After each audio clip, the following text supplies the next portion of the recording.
সকালে ওঠা মাত্রই বাগানের এক কোনায় দেখি এক ফালি রোদ এসে পড়েছে। লোভ সামলাতে না পেরে কম্বল থেকে বেরিয়ে সোজা মা আর ছেলেতে সেই রোদ খেতে বসে পড়েছি।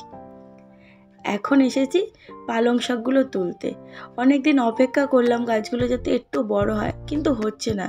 আসল কথা, এইখানে সরাসরি রোদ্দুরের আলোটা না পড়ায় গাছগুলো কিছুতেই বাড়তে চাইছে না, তাই গাছগুলো ওই অবস্থাতেই তুলে নিই।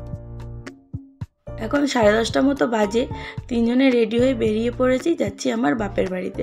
অনেক দিন যাবৎ যাওয়া হয় না, আর সময় সুযোগ হয়ে ওঠেনি। আজ ছুটি আছে বলে তাতানের পাপা বলল চলো ঘুরে আসা যাক। তা চলো, মন্দ কি হয়। এই যে এসে পড়েছি আমাদের বাড়ির সামনে। আর ওর পাপা এখন আর গেট খুলে সিঁড়ি দিয়ে উপরে উঠতে পারছে না, বলছে তোমাদেরকে বয়ে বয়ে নিয়ে এসেছি, তাই জন্য আমার কষ্ট হচ্ছে। বাড়িতে এসে আমাদের স্বাগত করছে আমার বুবু। একে আমি নিয়ে এসেছিলাম তখন ছিল না একদম ছোট্টটি, এখন কত বড় হয়ে গেছে। 5 বছর বয়স হলো। দেখতে দেখতে সময় যেন চোখের নিমিষে কেটে যায়। আর আমার তাতান এসেই শুরু করে দিয়েছে দুষ্টুমি করা। হাতের কাছে যা পাচ্ছে টেনে টেনে টেনে টেনে বের করছে। মা নেই, আসলে বাবার একটু শরীর খারাপ তো, মা তাই জন্য হসপিটালে বাবাকে দেখতে গেছে। আমরা কালকে গেছিলাম। আপাতত বাবা স্টেবল, কোনো অসুবিধা নেই, 2-1 দিনের মধ্যেই ছেড়ে দেবে। সেই কারণেই আরও ওই বাড়িতে আসা। ফাঁকা ফাঁকা লাগছিল, মা তাই বললো এসে একবার ঘুরে যায়। তাতা না আসলে সবার মনটাও ভালো হয়ে যাবে।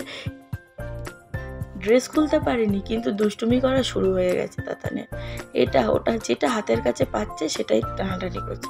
ওই দেখেন ঠাকুর ঘরের ঘন্টাটা আবার নিয়ে এসছে সাথে করে। যা বাবা রেখে দিয়ে, ঘন্টাটা জায়গা মতো রেখে দিয়ে আসো।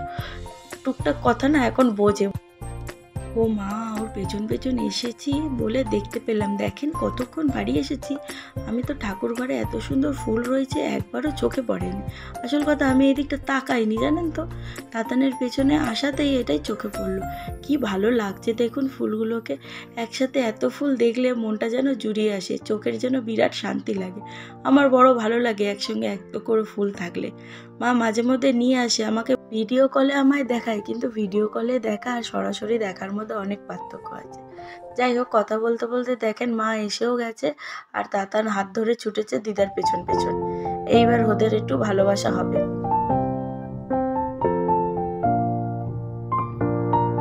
তাতান দিদানের আদর খাচ্ছে, আমি এই ফাঁকে একটু দুষ্টু বুদ্ধি এসেছে মাথায়, সেইটাই করতে যাচ্ছি।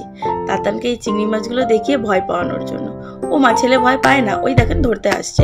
যাই হোক, মা চিংড়ি মাছগুলো রান্না করতে বসে পড়েছে, আর আমরা এসে গেছি তাতানকে চুল কাটাতে।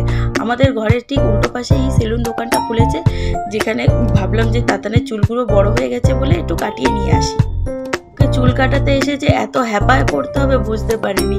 3 থেকে 4 জন মিলে ধরে ওকে কিছুতেই চুল কাটানো যাচ্ছে না। যখনই কাঁচি ছোঁয়াচ্ছে ও ভাবছে হয়তো ওকে কোনো কারণে ব্যথা দেবে বা খুব জোরে লাগবে, এই জন্য ও চিৎকার চেঁচামেচি কান্না করে হয়রান করে দিচ্ছে সবাইকে।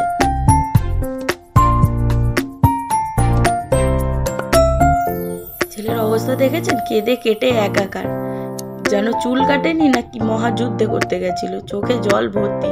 যাই হোক, ওকে চান ধান করিয়ে নি, অনেক বেলাও হয়ে গেছে এই করতে করতে। মাই যে রান্না হয়ে গেছে, দেখে তো খুব টেস্টি মনে হচ্ছে। চিংড়ি মাছের মালাইকারি রান্না করেছে মা। এবার সন্ধ্যা হয়ে গেছে।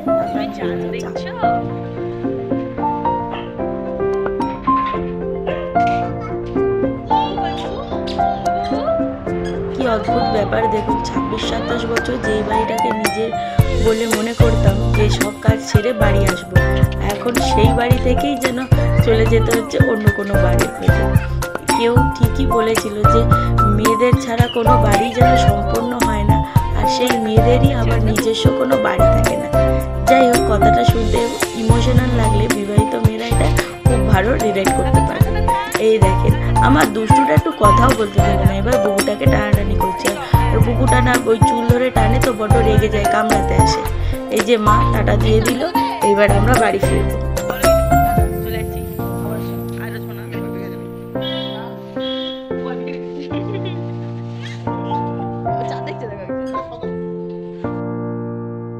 বাড়ি ফেরার পথে ইলেকট্রিক বিল দিতে গেছিলাম, আর ঠিক তার অফিসের উল্টো দিকেই এই ছানাপোনাগুলোর সাথে দেখা হয়ে গেল।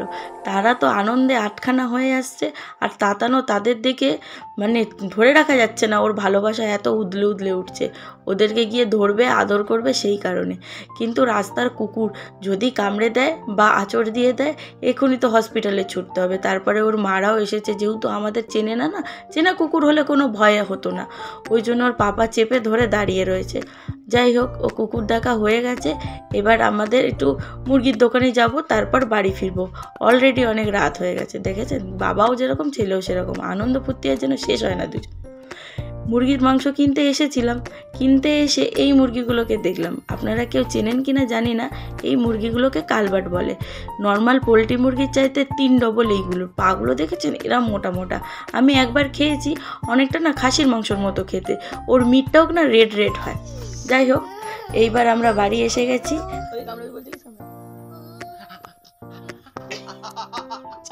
বাড়ি এসে গেছি। তাতানবাবুর পাপার কাছে আবদার যে আমার কামড়াতে ইচ্ছা করছে, তুমি তোমার হাতটা দাও।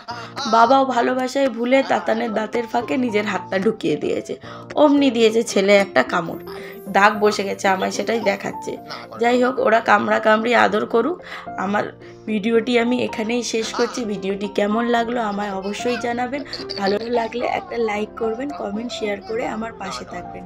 আর প্রতিনিয়ত এইরকম মজাদার ভিডিও দেখার জন্য তাতান মামার খেলাঘর চ্যানেলটিকে সাবস্ক্রাইব করবেন।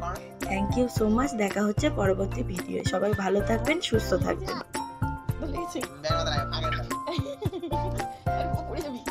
আর না আমাকে যেতে হবে না, বাবারে আমি পারবো না।